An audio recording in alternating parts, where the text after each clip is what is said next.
Hello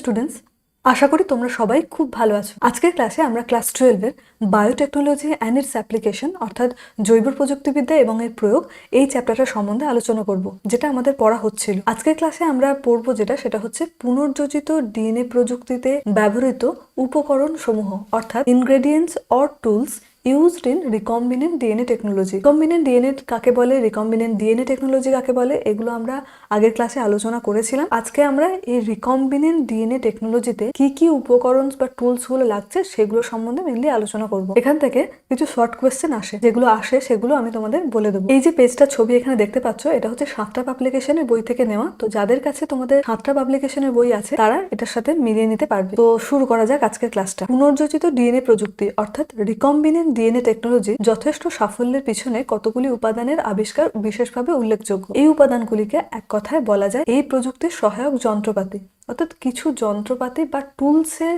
সাহায্যে এই recombinant DNA টেকনোলজিটা গঠিত হয়েছে। তবে এই যন্ত্রপাতিগুলি সবই কোনো না কোনো রাসায়নিক পদার্থ বা জীবকোষ থেকে আহৃত। যন্ত্রপাতি মানে লোহার তৈরি বা আমরা যে যন্ত্রপাতি যেগুলোকে মনে করি সেরকম নয়, এগুলো হচ্ছে কোনো রাসায়নিক পদার্থ বা কোনো জীবকোষ থেকে সেগুলো প্রাপ্ত। এই যে যন্ত্রপাতিগুলো, যেটার কোনো একটা সাহায্যে কি হয় না, কোনোটা কোষস্থ ডিএনএ কে টুকরো টুকরো করে ছোট করতে পারে, আবার কোনোটি কাটা ডিএনএ খণ্ডগুলিকে জোড়া লাগাতে পারে। এগুলো সব আমি পরে বলছি, কোনটা সাহায্য করে কাটতে, কোনটা সাহায্য করে জোড়া লাগাতে। বিভিন্ন এনজাইমস আছে। কোনো রাসায়নিক বস্তু আবার কোষের মধ্যে এমনকি কোষের বাইরে ঈপ্সিত কোনো ডিএনএ খণ্ডের প্রতিলিপি গঠন করে। কোনো একটা ডিএনএ আছে সেটার প্রতিলিপিও গঠন করতে পারছে। কোনোটি আবার কোষের বাইরে কৃত্রিমভাবে জিন তথা ডিএনএ প্রস্তুতিতে সাহায্য করে। তাহলে কোনো যে ইনগ্রেডিয়েন্টস আছে সেগুলো ডিএনএ কে কাটতে সাহায্য করছে, কোনো ইনগ্রেডিয়েন্টস আছে যেগুলো খন্ড খন্ড ডিএনএ কে জোড়া লাগাতে সাহায্য করছে, আবার কিছু ইনগ্রেডিয়েন্টস আছে যেগুলো যে জিনটা আমার লাগবে সেই ডিএনএটাকে সেটার প্রতিলিপি গঠন করতে সাহায্য করছে, আবার কৃত্রিমভাবে জিন তথা ডিএনএ এর প্রস্তুতিতেও সাহায্য করছে। কোনো পদার্থ বাইরে থেকে ডিএনএ খন্ড বা জিনকে ঈপ্সিত কোষে ঢোকাতে সাহায্য করে। এদের মধ্যে যেগুলো ডিএনএ কে কেটে খন্ড খন্ড করে বা ডিএনএ খন্ডগুলিকে জোড়া লাগায় অথবা ডিএনএ খন্ডের প্রতিলিপি গঠনে সাহায্য করে সেগুলি হচ্ছে এনজাইম বা উৎসেচক জাতীয় পদার্থ। বোঝা গেল? তার মানে যেগুলো বললাম যে ডিএনএ কে খন্ড করতে সাহায্য করছে, সেই খন্ডগুলোকে জোড়া লাগাতে সাহায্য করছে এবং ডিএনএ খন্ডের প্রতিলিপিকরণে সাহায্য করছে, এই সব কাজই করছে হচ্ছে কিছু এনজাইম বা উৎসেচক জাতীয় পদার্থ। ডিএনএ কাটার এনজাইম গুলিকে অর্থাৎ উৎসেচক গুলিকে বলা হয় আণবিক কাঁচি বা মলিকুলার সিজার। খুব ইম্পর্টেন্ট লাইনটা, এই জায়গাটা তোমরা 4টে স্টার এখানে দিয়ে দেবে। পরে কোশ্চেনটা যে আণবিক কাঁচি বা মলিকুলার সিজার কাকে বলা হয় পড়বো আমরা, কাকে বলে এটা বলা হয় হচ্ছে রেস্ট্রিকশন এন্ডোনিউক্লিয়াসকে আমরা একটু পরে পড়বো। যে পদার্থগুলি বাইরে থেকে ডিএনএ কে বা জিনকে কোনো জীবিত কোষে ঢোকাতে সাহায্য করে তাকে বলা হয় ভেক্টর। ভেক্টর মানে হচ্ছে বাইরে থেকে কোনো কোষের ডিএনএটাকে পোষক কোষে ঢোকাতে সাহায্য করছে যেটা, তাকে বলা হচ্ছে ভেক্টর। মশা ও মাছি যেমন এক দেহ থেকে অন্য দেহে পরজীবী স্থানান্তরিত করে রোগ সংক্রমণ ঘটায়, তেমনি এক্ষেত্রে ভেক্টরগুলি জিনকে বাইরে থেকে এক জীব থেকে অন্য কোষে বা জীবদেহে নিয়ে যায়। ম্যালেরিয়া রোগের ক্ষেত্রে আমরা দেখেছিলাম যে প্লাজমোডিয়াম নামক জীবাণুটাকে স্ত্রী অ্যানোফিলিস মশা এক দেহ থেকে আর এক দেহে ট্রান্সফার করছে, নিয়ে যাচ্ছে। এখানে স্ত্রী অ্যানোফিলিস মশাটা ভেক্টরের কাজ করেছিল, তার মানে ভেক্টরকে বলা হয় মানে একটা বাহকের কাজ করছে আর কি। এখানে তেমনি ভেক্টরের কাজ করছে হচ্ছে কোনো একটা ডিএনএ। বেশিরভাগ ক্ষেত্রে এই ভেক্টরগুলি ব্যাকটেরিয়া কোষের ক্ষুদ্র ক্ষুদ্র গোলাকার ডিএনএ, যাকে বলা হয় প্লাজমিড। তবে কোনো ক্ষেত্রে ইউক্যারিওটিক কোষের ক্রোমোজোমও ভেক্টর হিসেবে কাজ করতে পারে। ডিএনএ প্রযুক্তিতে ব্যবহৃত কতগুলো উপকরণের বর্ণনা এখানে নিচে দেওয়া হলো। তাহলে এখানে আমরা যেটা জানবো, 1 নাম্বার বললাম মলিকুলার সিজার কাকে বলে বা আণবিক কাঁচি কাকে বলে, এটা ইম্পর্টেন্ট। আর একটা জিনিস যেটা ইম্পর্টেন্ট সেটা হচ্ছে প্লাজমিড কাকে বলে। প্লাজমিড কাকে বলে দেখো, কোনো একটা ব্যাকটেরিয়া ধরো কোষ আছে, এই কোষের মধ্যে ব্যাকটেরিয়ার নিজস্ব যে ডিএনএ সেই ডিএনএ ছাড়াও যে আর একটা চক্রাকার সার্কুলার দ্বিতন্ত্রী ডিএনএ দেখতে পাওয়া যায় তাকে বলা হচ্ছে প্লাজমিড। এটাকে বলা হচ্ছে প্লাজমিড, যেটা এই বায়োটেকনোলজির ক্ষেত্রে কিসে সাহায্য করে না ভেক্টর হিসেবে কাজ করে। ভেক্টর মানে কি না, যে জিনটা আমরা একটা জীব থেকে অন্য জিনে নিয়ে যেতে চাই সেই জিনটাকে নিয়ে যাচ্ছে হচ্ছে এই প্লাজমিড ভেক্টরটা। তো এবার যে উপকরণগুলো লাগছে সেটা আমরা চলে আসি। এক নাম্বার হচ্ছে রেস্ট্রিকশন এন্ডোনিউক্লিয়াস, যেটা আমরা একটু আগে বললাম। রেস্ট্রিকশন এন্ডোনিউক্লিয়াস কি বলা হয়? আণবিক কাঁচি, খুব ইম্পর্টেন্ট পরে এটা, যে আণবিক কাঁচি বা মলিকুলার সিজার কাকে বলে, এটা তোমাদের এইচএস পরীক্ষায় পড়েও ছিল, আণবিক কাঁচি কাকে বলা হয়। তো দেখো এবার রেস্ট্রিকশন এন্ডোনিউক্লিয়াস সম্বন্ধে পড়বো। সাধারণত ব্যাকটেরিয়া কোষের মধ্যে রেস্ট্রিকশন এন্ডোনিউক্লিয়াস থাকে এবং এগুলি ব্যাকটেরিয়া কোষকে ভাইরাসের আক্রমণ থেকে বাঁচায়। মানে ধরো এই একটা ইকোলাই কোষ, একটা ব্যাকটেরিয়ার কোষ, এখানে একটা ভাইরাস, তার মানে যে ভাইরাসটা ব্যাকটেরিয়াকে আক্রমণ করে তাদেরকে কি বলা হয়? তাদেরকে বলা হয় ব্যাকটেরিওফাজ। এই ব্যাকটেরিওফাজের নিজস্ব ডিএনএ আছে। এই ডিএনএটা যখন এই ইকোলাইয়ের কোষে প্রবেশ করছে, তখন তার মানে কি ভাইরাসটা এই ব্যাকটেরিয়াকে আক্রমণ করছে, তখন এর মধ্যে যে রেস্ট্রিকশন এন্ডোনিউক্লিয়াস এনজাইমটা আছে ব্যাকটেরিয়ার মধ্যে, সেই এনজাইমটা কি করে? এই ব্যাকটেরিওফাজের ডিএনএটাকে কেটে নষ্ট করে দেয়। এই ব্যাকটেরিয়া কোষকে ভাইরাসের আক্রমণ থেকে বাঁচায়। ভাইরাসের ডিএনএটা ব্যাকটেরিয়া কোষে ঢুকলে এই এনজাইম ডিএনএ কে কেটে টুকরো টুকরো করে দেয়, ফলে ব্যাকটেরিয়া কোষের মধ্যে ভাইরাস আর সংক্রমণ ঘটাতে পারে না। এর ডিএনএটা যদি এর মধ্যে প্রবেশ করে, মানে ভাইরাসের ডিএনএটা যদি ব্যাকটেরিয়া কোষে প্রবেশ করে, এরপর সে নিজের মতো করে রেপ্লিকেট করবে, ফলে ব্যাকটেরিয়া কোষের মধ্যে ভাইরাস আর সংক্রমণ ঘটাতে পারে না। বিভিন্ন প্রকার ব্যাকটেরিয়ার মধ্যে বিভিন্ন রকমের রেস্ট্রিকশন এন্ডোনিউক্লিয়াস পাওয়া যায়। বিভিন্ন এনজাইম বিভিন্ন রকম বেশসজ্জা বরাবর ডিএনএ কাটতে পারে বলে এদের রেস্ট্রিকশন এন্ডোনিউক্লিয়াস বলে। ব্যাকটেরিয়া কোষের ডিএনএ তাদের নিজেদের ডিএনএ রেস্ট্রিকশন নিউক্লিয়াস দিয়ে কিন্তু কাটে না। রেস্ট্রিকশন এন্ডোনিউক্লিয়াসটা ভাইরাসের যে ডিএনএটা এখানে প্রবেশ করছে সেটাকে কেটে দিচ্ছে, কিন্তু ইকোলাইয়ের মধ্যে তার নিজস্ব ডিএনএটাও তো আছে, সেটাকে কিন্তু কাটছে না। কোনো এনজাইম দ্বারা যে বেশসজ্জা বরাবর ডিএনএ কাটা যেতে পারে,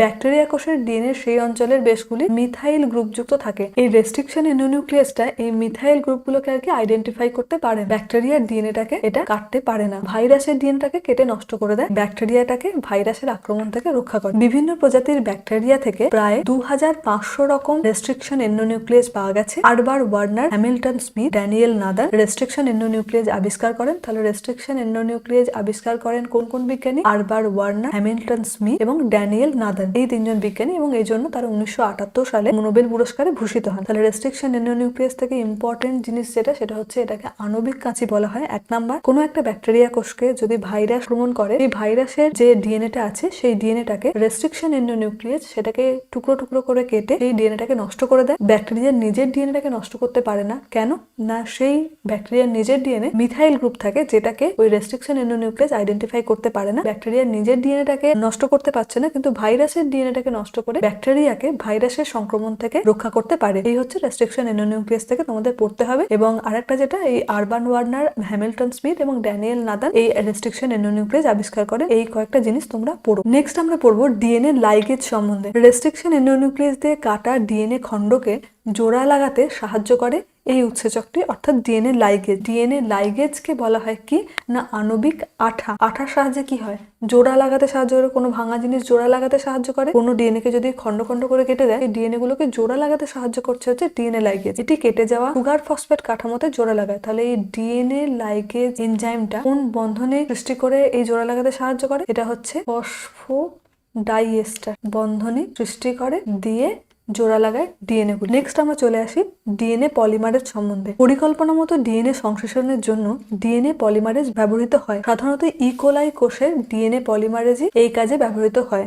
আমরা দেখেছিলাম ডিএনএ রেপ্লিকেশন পড়তে গিয়ে ডিএনএ পলিমারেজ সেখানে কাজে লেগেছিল। তারপর আমরা চলে আসি ট্যাক পলিমারেজ সম্বন্ধে। হার্মাস অ্যাকোয়াটিকাস নামক উষ্ণ প্রস্রবণবাসী একরকম ব্যাকটেরিয়া আছে যাদের দেহে এক বিশেষ ডিএনএ পলিমারেজ পাওয়া যায়। এটা হচ্ছে এক ধরনের এনজাইম যা অধিক তাপমাত্রাতেও সক্রিয় থাকে। কত তাপমাত্রা? অধিক তাপমাত্রা 94 ডিগ্রি সেন্টিগ্রেড। এই ডিএনএ পলিমারেজকে বলা হয় ট্যাক পলিমারেজ। হার্মাস অ্যাকোয়াটিকাসের টি, অ্যাকোয়াটিকাসের একিউ, টিএকিউ বা ট্যাক পলিমারেজ এটাকে বলা হয়, যেটা কৃত্রিমভাবে পিসিআর এর সাহায্যে ডিএনএ সংশ্লেষণের জন্য এই উৎসেচকটা ব্যবহার হয়। তাহলে এখান থেকে যে কোশ্চেনটা আসতে পারে, দেখো ট্যাক পলিমারেজটা কোথায় ব্যবহৃত হয়? কৃত্রিমভাবে পিসিআর এর সাহায্যে ডিএনএ সংশ্লেষণের কাজে লাগে এক নাম্বার। এই যে ট্যাক পলিমারেজটা সেটা কোন ব্যাকটেরিয়া থেকে পাওয়া যায়? এটা হচ্ছে থার্মাস অ্যাকোয়াটিকাস থেকে, এবং এই এনজাইমটা অধিক তাপমাত্রাতেও সক্রিয় থাকে। এই সবকটাই ইম্পর্টেন্ট। তাহলে আমরা পড়লাম ট্যাক পলিমারেজ সম্বন্ধে। নেক্সট আমরা চলে আসি রিভার্স ট্রান্সক্রিপ্টেজ।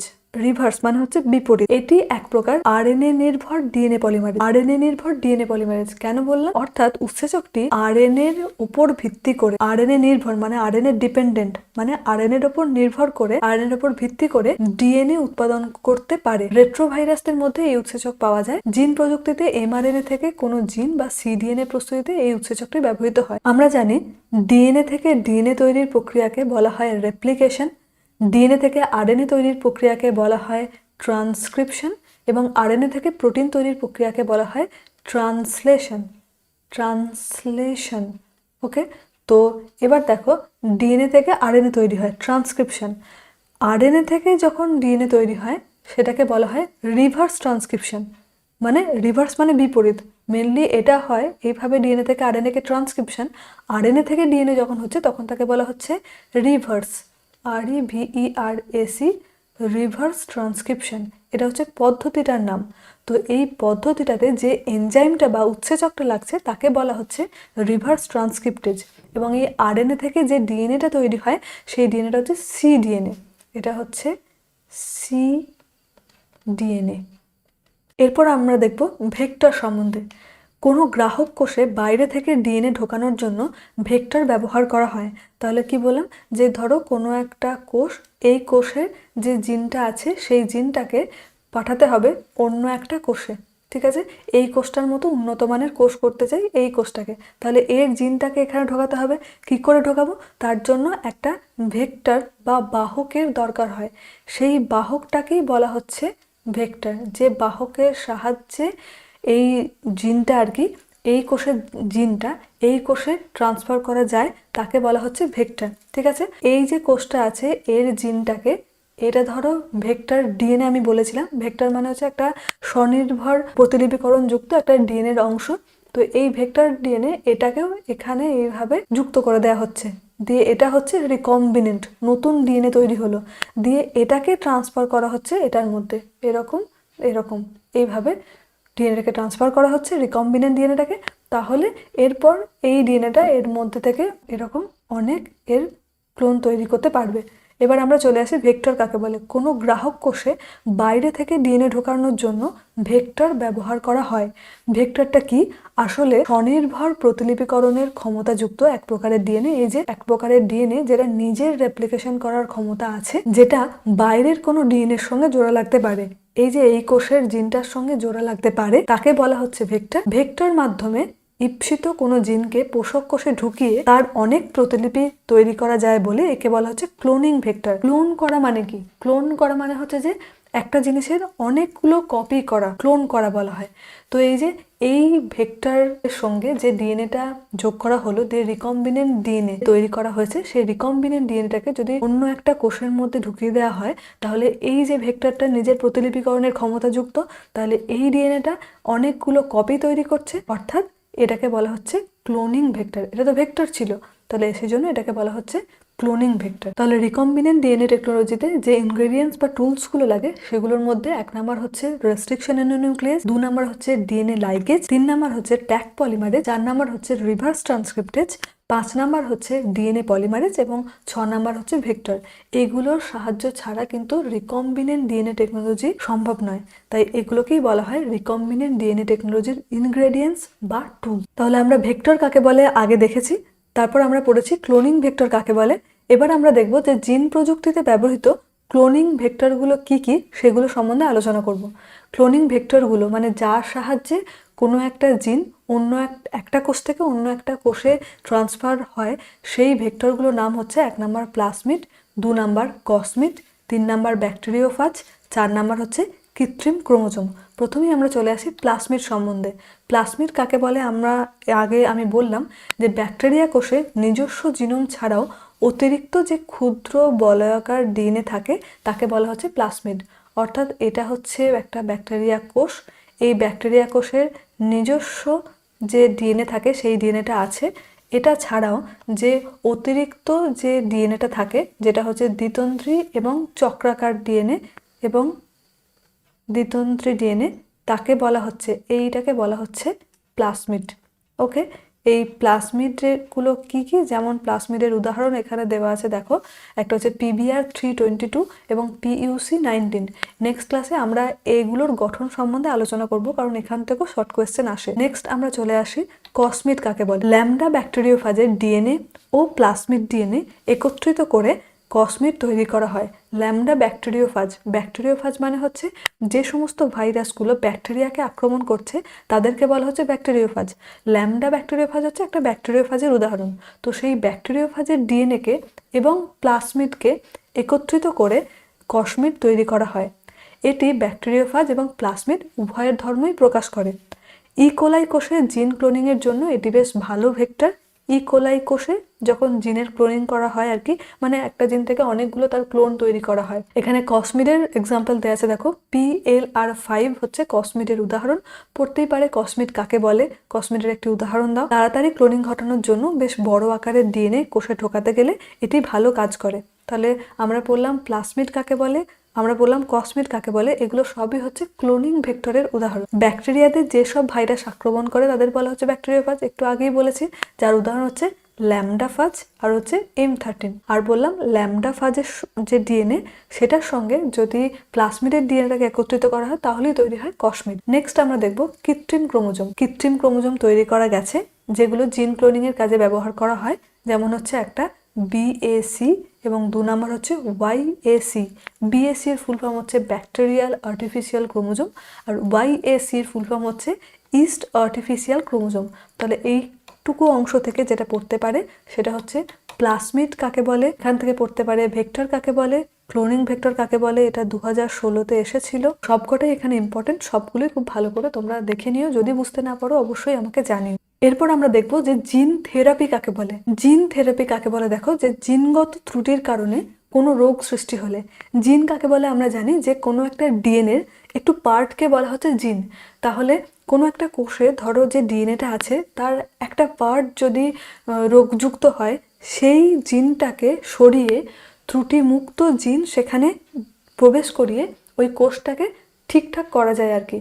এই যে পদ্ধতিটা, যেই পদ্ধতির সাহায্যে জিন রোগমুক্ত মানে রোগযুক্ত জিনটাকে সরিয়ে রোগমুক্ত জিন প্রবেশ করানো যাচ্ছে, সেই পদ্ধতিটাকেই বলা হচ্ছে জিন থেরাপি। ঠিক আছে, তো কি বলেছে দেখো, যে জিনগত ত্রুটির কারণে কোনো রোগ সৃষ্টি হলে সেই রোগাক্রান্ত ব্যক্তির দেহে ত্রুটিযুক্ত জিনের পরিবর্তে ত্রুটিমুক্ত জিন সেখানে ঢুকিয়ে রোগ নিরাময়কে বলা হয় জিন থেরাপি। কোনো একটা কোষ, সেই কোষের মধ্যে যে জিনটা আছে সেই জিনটা ধরো রোগযুক্ত, সেই রোগযুক্ত জিনটাকে, এই পার্টটাকে যদি সরিয়ে তার বদলে ভালো জিন এখানে প্রবেশ করানো হয়, দিয়ে কোষটাকে ঠিক করে দেওয়া হয়, ফলে এই কোষটা সেই ঠিক হয়ে গেলে যে ব্যক্তিরা রোগাক্রান্ত হয়েছিল এই জিনটার কারণে সেই ব্যক্তি সুস্থ হয়ে যায়, সেই থেরাপিটা, সেই পদ্ধতিটাকে বলা হচ্ছে জিন থেরাপি। জিন থেরাপি এসেছিল দেখো HS 2015 এসেছিল, এটা ইম্পর্টেন্ট, তোমরা ভালো করে পড়বে এর সংজ্ঞাটা, এটা 2 নম্বরের কোয়েশ্চেন আসতে পারে। তো অ্যাডিনোসিন ডিঅ্যামিনেজ এর অভাবজনিত রোগে SCID severe combined immuno deficiency disorder নিরাময়ে জিন থেরাপি করা হয়। সবসময় মাথায় রাখবে যে যেটা সংজ্ঞা দেবে তার সঙ্গে যদি কোনো উদাহরণ বইতে থাকে বা কোথাও তুমি পাও, সেই উদাহরণটা কিন্তু সাথে সাথে লিখে দেবে, তা না হলে কিন্তু ফুল মার্কস পাওয়া যাবে না। নেক্সট আমরা চলে আসি মানব ইনসুলিন কাকে বলে, যেটা পড়েছিল HS 2017-তে। তাহলে মানব ইনসুলিন যেটা আছে সেটাও হচ্ছে ইম্পর্টেন্ট। তো এখানে আমাদের দেখতে হবে যে ইনসুলিন কি। মানব ইনসুলিন, মানব মানে হচ্ছে মানুষের দেহে, ইনসুলিন তো একটা হরমোন জানি, তো এটাই আমরা একটু ভালো করে দেখি। ইনসুলিন জিনিসটা আগে জানি, তারপর মানব ইনসুলিন সম্পর্কে জানবো। তো তোমরা এটা একটু লিখে নাও যে ইনসুলিন যেটা, আমার সাথে সাথে তোমরা এটা একটু নোট করে নাও, এটা নোটসে দেওয়া নেই খুব সম্ভবত, বা চেষ্টা করব দিয়ে দেওয়ার। ইনসুলিনটা হচ্ছে 1 নম্বর, এটা হচ্ছে একটা প্রোটিন হরমোন। আমি যখন লিখছি আমার সাথে সাথে তোমরা এগুলো লিখে নাও, তাহলে তোমরা বুঝে যাবে ব্যাপারটা এবং মনে রাখতেও সুবিধা হবে কেন এটাকে বলা হচ্ছে। তো এটা হচ্ছে একটা প্রোটিন হরমোন, যেটা কোথা থেকে নিঃসৃত হয়, এটা হচ্ছে অগ্নাশয়ের। অগ্নাশয় নিশ্চয়ই আমরা জানি, যদি অগ্নাশয় সম্বন্ধে না জানি তাহলে পরিপাক ও শোষণ বলে যে চ্যাপ্টারটা আছে, প্লেলিস্ট করা আছে পরিপাক শোষণে, সেখানে গিয়ে তোমরা দেখে নিতে পারো। তো অগ্নাশয়ের islets of Langerhans, islets of ল্যাঙ্গারহ্যান্সের ল্যাঙ্গার হ্যান্স থেকে নিঃসৃত হয়। কি নিঃসৃত হয় না ইনসুলিনটা, ওকে, নিঃসৃত হয়। 2 নাম্বার।